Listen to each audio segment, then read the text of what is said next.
Shalom saudaraku, kembali berjumpa dalam program kita Live Study. Kita tetap antusias untuk belajar sebab orang yang berhenti belajar, berhenti bertumbuh. Mari sebelum kita meneruskan Live Study pada kesempatan ini, kita bersatu dalam doa. Bapa, kami mohonkan roh hikmat, roh wahyu turun ke tengah-tengah kami, supaya kami boleh memahami apa yang menjadi didikan, ajaran, dan nasihat dari Bapa sendiri. Dalam nama Tuhan Yesus kami berdoa, amin. Saudaraku, kita masih ada pada Matius pasal yang ke-7 dan kita akan meneruskan dari ayat yang ke-15 sampai yang selesai. Setelah Tuhan Yesus mengajarkan tentang meminta, tentang hal menghakimi, tentang dua jalan, sekarang tiba saatnya Tuhan bicara tentang waspadalah terhadap nabi-nabi palsu, kata Tuhan, yang datang kepadamu dengan menyamar seperti domba, tetapi sesungguhnya mereka adalah serigala yang buas. Saudaraku, kita pasti sering mendengar istilah nabi palsu ini. Siapa sih yang dimaksud dengan nabi palsu? Sayangnya hari-hari ini ada banyak orang menggunakan istilah nabi palsu ini untuk menuding. Menuding siapa? Menuding orang yang beda pemahamannya dengan dirinya. Menuding orang yang beda doktrinnya dengan dirinya. Langsung dia bilang, nabi palsu, sesat. Biasanya begitu saudara ya. Tetapi sejatinya siapa sih yang dimaksudkan Tuhan Yesus sebagai nabi palsu? Saudaraku, dengan adanya ucapan Tuhan Yesus ini, pertama-tama kita harus mengakui dulu. Jadi nabi palsu itu memang ada, saudara. Kalau nggak ada, Yesus tidak mengatakannya. Karena ada, itulah sebabnya Yesus sendiri mengatakannya. Dalam Matius 24 pun ketika Tuhan Yesus berkhotbah tentang akhir zaman, saudara, Yesus mengatakannya lagi. Bahwa menjelang kedatangannya, nabi palsu akan muncul, menyesatkan banyak orang.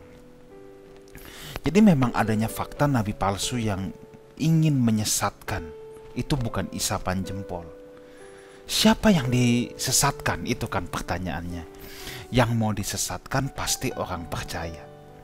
Orang yang tidak percaya tidak perlu untuk disesatkan karena memang mereka sudah tersesat. Makanya di sini Tuhan Yesus mengatakan menyamar seperti domba. Domba itu juga adalah gambaran orang percaya, saudara. Jadi jelas memang yang menjadi incaran dari nabi palsu ini adalah orang percaya. Adalah orang percaya. Dan untuk mereka menyelinap, kalau di sini padahal mereka serigala buas, jadi dia harus menjadi serigala berbulu domba. Seolah-olah mereka domba, padahal jubahnya doang, saudara. Dalamnya mereka itu serigala yang sangat buas. Ya. Jadi penyamaran serigala menjadi domba ini menunjukkan bahwa memang berbahaya dan mereka lihai. Memang kalau mau sesuatu yang palsu, saudara, yang imitasi itu harus dibuat semirip mungkin sama aslinya ya. Kalau saudara misalnya bukan orang Bandung, tapi ngaku-ngaku jago bikin somai Bandung, padahal belajar somai Bandung aja gak pernah, dari Bandung juga bukan, ketemu orang Bandung juga kagak. Tapi mau jualan somai supaya laku, kan yang terkenal siomay Batagor Bandung. Langsunglah ditulis siomay Batagor Bandung ya. Bentuknya kira-kira apa? Kan gak mungkin dong bentuknya dodol terus bilangnya itu somai Bandung. Enggak, ya harus dibikin bentuknya somai. Jadi memang semua yang imitasi itu harus dibuat semirip mungkin sama aslinya. Nah, nabi palsu itu siapa? Nabi palsu adalah orang yang mengaku mendapatkan pengilhaman ilahi, tetapi itu semua kebohongan belaka. Dan sepanjang Alkitab itu banyak ditulis rasul palsu, guru palsu, bahkan ada Mesias palsu. Nah, ini sejajar saudara. Jadi orang yang menyatakan dirinya memperoleh pengilhaman ilahi padahal kebohongan belaka. Saya percaya Tuhan masih bicara sampai hari ini. Tetapi kita patut menguji setiap orang yang mengatasnamakan nama Tuhan. Sebab hari-hari ini orang kalau udah bilang Tuhan bilang, Tuhan bilang, Tuhan bilang, kita udah takut duluan saudara. Itu harus diuji saudara. Kalau yang dia katakan tidak sesuai dengan kebenaran firman, dapat dipastikan itu bukan Tuhan yang bilang. Apalagi sekarang orang senangnya tuh, orang Kristen tidak boleh datang ke tempat ramal. Yang dicari pendeta yang bisa nubuat tuh, coba bayangin. Oh, saya tidak anti nubuatan saudara, tapi semua itu harus diuji. Jangan sampai bukan nubuat, yang ada lu buat-buat. Ini harus diuji semua saudara. Kenapa? Sepanjang sejarah kekristenan telah banyak kontroversi guru palsu, nabi palsu. Nabi palsu adalah orang yang menyebarkan dusta atas nama Allah. Mulai dari yang ekstrim sampai yang berat. Dulu Jim Jones yang di California situ, dia bilang Yesus akan datang, diajak semua pengikutnya. Yesus akhirnya belum datang-datang, dia lompat ke jurang. Ini kan kisah nyata saudara. Di Indonesia juga ada yang model gini. Ini saya kasih contoh yang ekstrimnya. Ini yang ekstrim, yang mild pun ada, yang terselubung. Kalau yang ekstrem gini kadang-kadang bodoh juga, penyamarannya belak-belakan. Yang bahaya itu yang penyamarannya halus banget. Ya, makanya kan kalau barang branded kan ada yang kata KW2, KW1. Ya saya pendeta nggak tahu dunia perkawean saudara. Ada lagi mirror. Apa itu mirror? Yang saya tahu mirror itu kaca, nggak taunya itu istilah. Saking miripnya sama yang asli gitu katanya. Semakin halus di Indonesia kan juga pernah terjadi saudara ya. Ada satu orang yang mengaku dirinya hamba Tuhan di kota Bandung. Ajak pengikutnya, kita kumpul di satu loteng rumah. Katanya itu melambangkan loteng Yerusalem. Pengikutnya dari NTT semua datang. Yesus akan datang, dia tahu jam sekian, hari apa. Gak taunya bukan Yesus yang datang, polisi yang datang. Ya itu kisah nyata sampai masuk TV, koran semua. Bodoh saudara jadinya. Nah inilah orang-orang yang mengatasnamakan Allah tapi dusta belaka. Nah di zaman perjanjian lama, khususnya di zaman Nabi Yeremia, itu juga banyak yang seperti itu. Nabi-nabi palsu yang saat itu datang memberikan rasa aman palsu. Israel sedang dikecam Tuhan. Nabi Yeremia itu saudara, itu nabi yang gak pernah bikin mujizat satu kali pun. Kalau saudara lihat kitab Yeremia, itu isinya kecaman semua. Mungkin saudara bisa bilang, ini nabi darah tinggi ya. Ngomel aja, kecaman semua. Ya tapi memang itu porsinya dia. Sementara Yeremia sudah mengecam, nabi palsu datang, tenang. Allah baik, Allah memberkati itu. Kelihatannya benar, tapi itu palsu. Tenang, Allah gak akan menghukum. Padahal Allah sudah mau menghukum. Nabi palsu orang tenang tuh, memberikan rasa tentram palsu. Mereka berkata nanti kalau saudara baca sendiri, misalnya di Yeremia 23 ayat 16-17, kamu akan selamat, malah petaka tidak akan menimpa kamu. Tuh. Mereka berkata damai sejahtera, padahal tidak ada damai sejahtera. Itu Yeremia 8 ayat 11. Mereka tidak diperingati untuk bertobat, tapi hanya dibuai-buai dengan rasa tentram palsu. Mereka terbuai dan tidur di dalam dosa mereka. Ini mengerikan saudara ya. Nabi palsu zaman itu tidak memperingatkan umat Allah akan penghukuman yang akan datang. Tapi orang dibuai-buai. Saya mengatakan ini juga bukan berarti saya mau mengesankan Tuhan seperti Om Jampang yang berkumis tebal, yang galak, marah-marah terus siap menghukum. Bukan itu, saudara. Tapi kebenaran itu harus bulat, harus utuh. Ada orang yang memberitakan penghukuman Tuhan terus, sampai jemaat takut. Kirain Tuhan tuh kayak Pak Raden yang mau menghukum terus. Tapi juga ada yang membuai terus. Nah, ini dua-duanya bisa potensi jadi nabi palsu juga, saudara. Karena salah menggambarkan Tuhan. Yang satu lagi mengesankan, oh ikut Tuhan tuh gampang. Makanya juga tidak kebetulan Tuhan menaruh ini setelah kiasan pintu yang sesak dan jalan yang sempit. Sebab ada nabi palsu rupanya yang memberitakan, oh tenang, ikut Tuhan tuh jalan yang lebar, pintu yang luas, santai saja. Yuk bikin apapun boleh. Pokoknya Tuhan Maha Pengampun, Tuhan Maha Pengasih, Tuhan Maha Penyayang. Ini berbahaya, saudara. Sehingga orang terbuai dengan rasa aman yang palsu.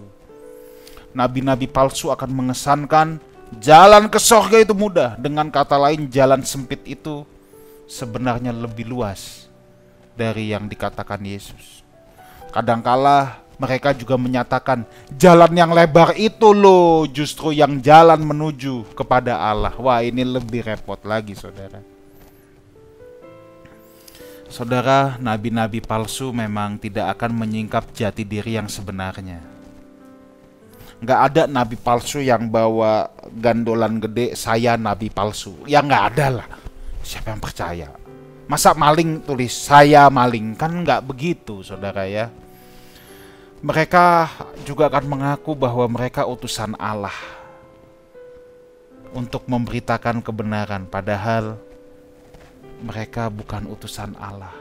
Mereka bisa seakan-akan berbuat kesalehan, berbuat kebaikan, tetapi itu pun kesalehan palsu dan bersembunyi di balik berbagai fasilitas kehormatan supaya orang mempercayainya. Itulah sebabnya kita harus waspada.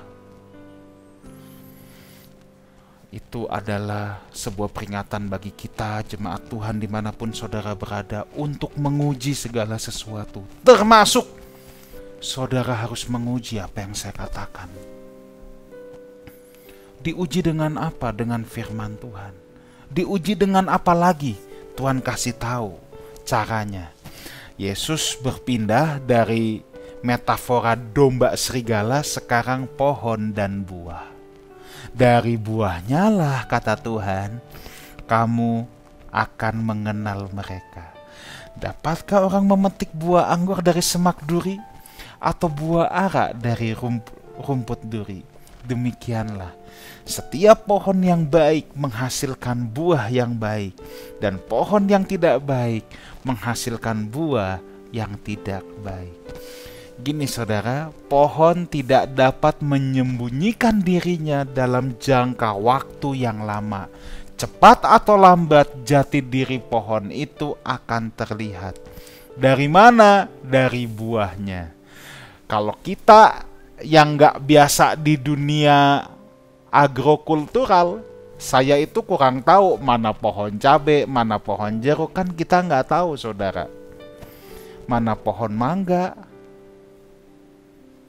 Kalau belum berbuah, kita nggak tahu, cuman lihat batang, ranting, daun. Misalnya itu pohon mangga, kita bilang itu pohon mangga ya.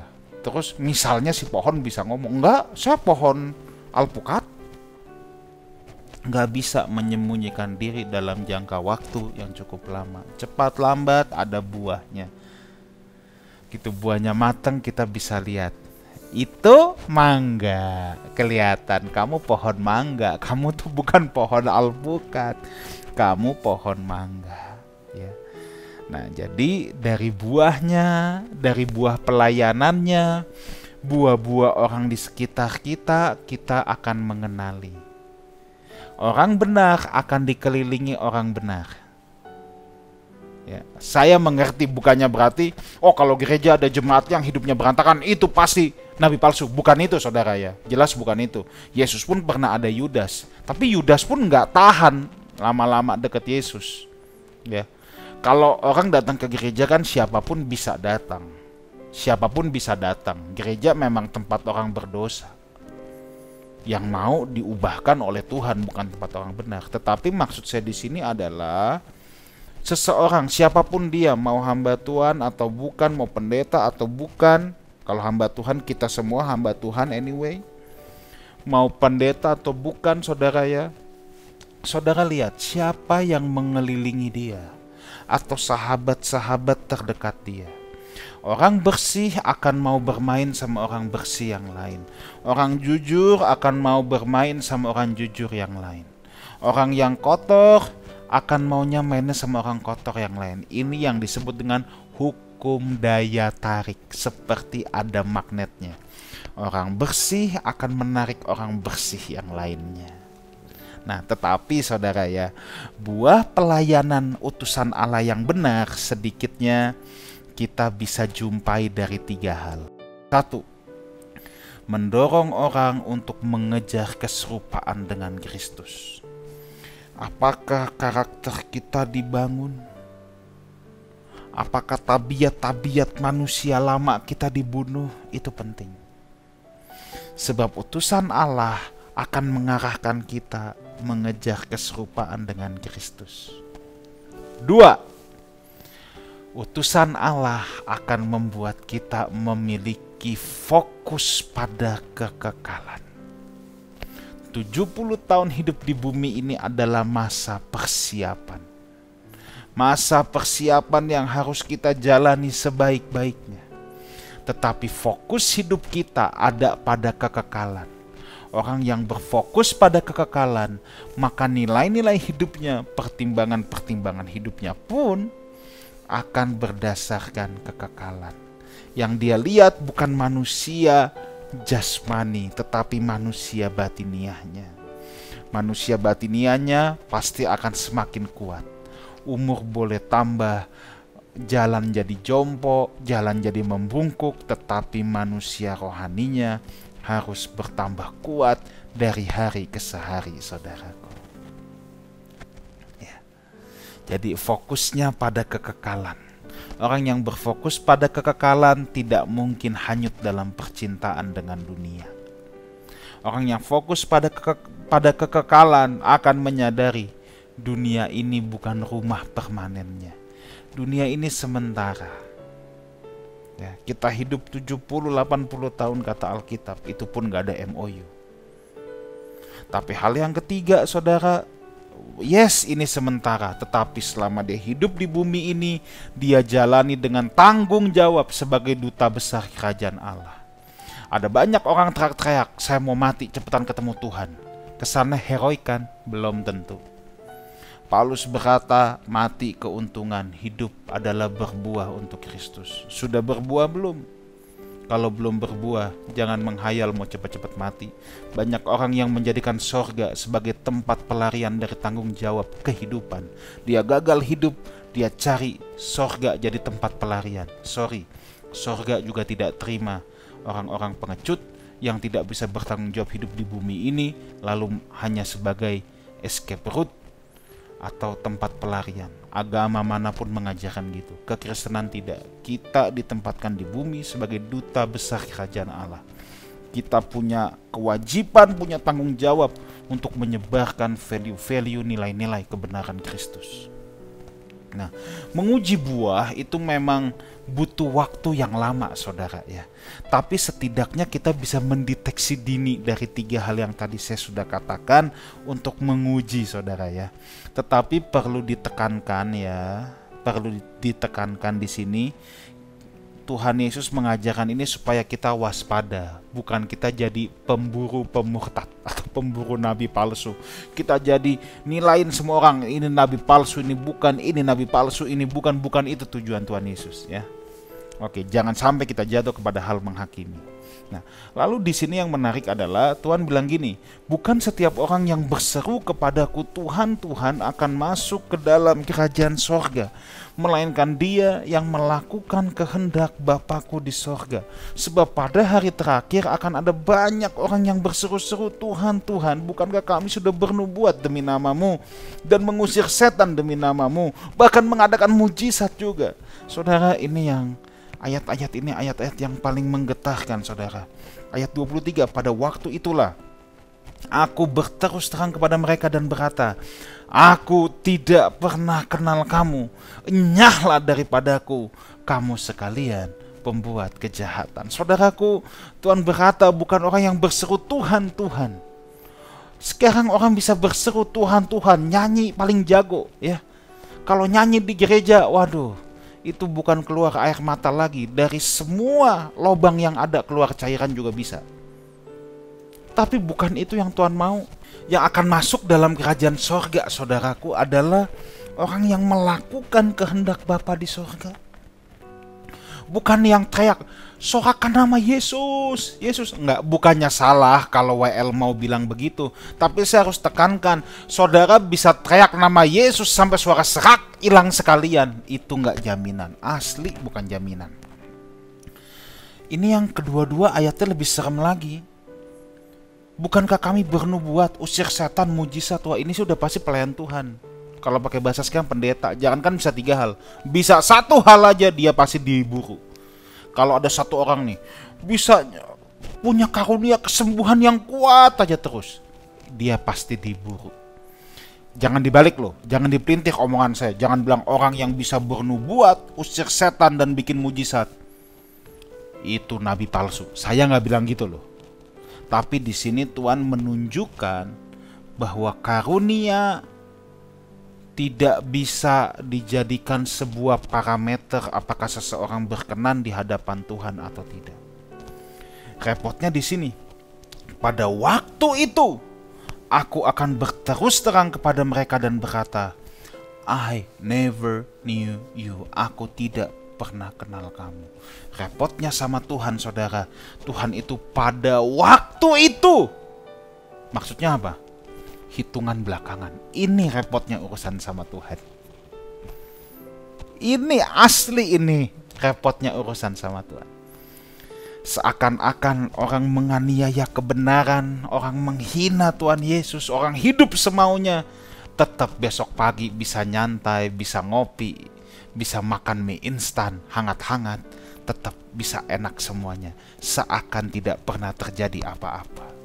Tapi Tuhan begini, hitungannya belakangan.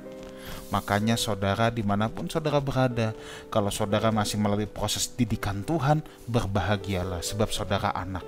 Berbahagialah yang kuhajar dan kutegur. Tapi kalau udah judi, nipu kanan kiri, bininya sampai 2, berzina kemana-mana, masih bilang, aman, Tuhan berkenan, aku gak ada apa-apa. Tunggu. Tuhan bilang, pada waktu itu aku tidak kenal kamu. Ini lebih tragis. I never knew you. Kata mengenal di sini ginosko. Ginosko itu sejajar dalam perjanjian lama dengan yada. Waktu Adam bersetubuh dengan Hawa digunakan dengan kata yada. Jadi aku tidak kenal kamu. Maksudnya apa? Aku tidak menikmati hidup kamu.